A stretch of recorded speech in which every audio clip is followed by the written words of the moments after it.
Dear student, आज हमारा topic है रिपेयरिंग ऑफ ब्रोकन बोन्स के बारे में है। कहते हैं बावजूद इसके रिमार्केबल स्ट्रेंथ बोन की होती है, लेकिन बावजूद इसके बोन में फ्रैक्चर बोन टूट सकती है।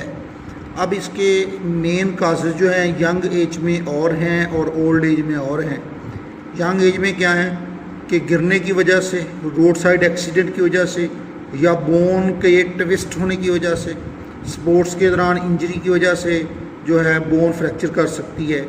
जबकि ओल्ड एज के हवाले से अगर हम बात करें तो चूँकि वक्त गुजरने के साथ साथ हड्डियाँ कमज़ोर हो चुकी होती हैं। अगर कोई बंदा गिर जाए तो गिरने की वजह से उसकी बोन टूट जाती है।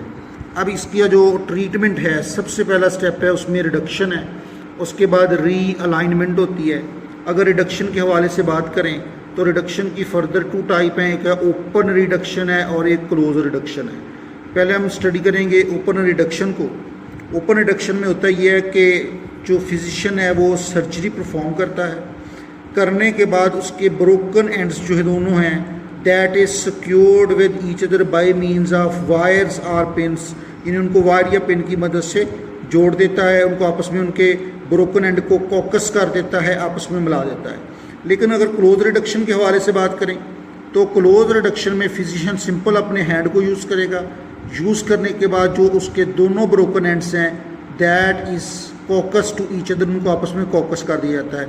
इसके बाद अगला स्टेप है, अब इसकी रिलाइनमेंट हो चुकी है, इसकी ग्रिपिंग या ट्रैक्शन की जाती है।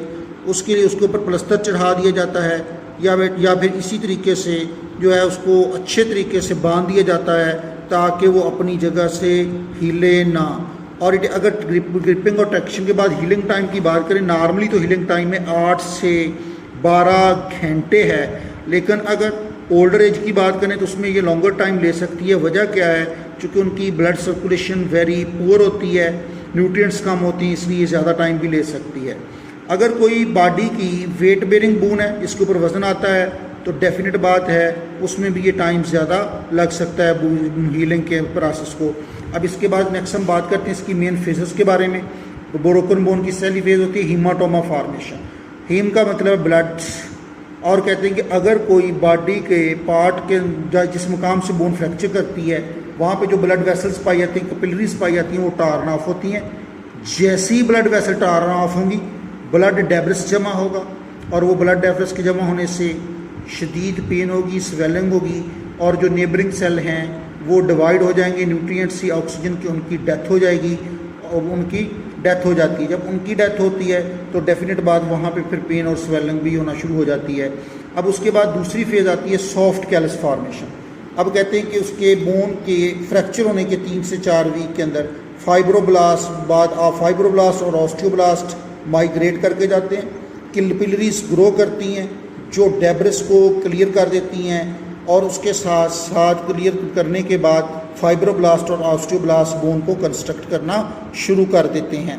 इसके बाद बोनी कैलस फॉर्मेशन होती है। इसके बाद फिर वहाँ पे ऑस्टियोक्लास्ट और ऑस्टियोब्लास्ट सेल मूव करते हैं, बोन को कंस्ट्रक्ट करना शुरू करते हैं, और इस तरीके से वो सॉफ्ट कैलस को कन्वर्ट कर देते हैं बोनी कैलस फॉर्मेशन में, तो वहाँ पे बोन बनना शुरू हो जाती है।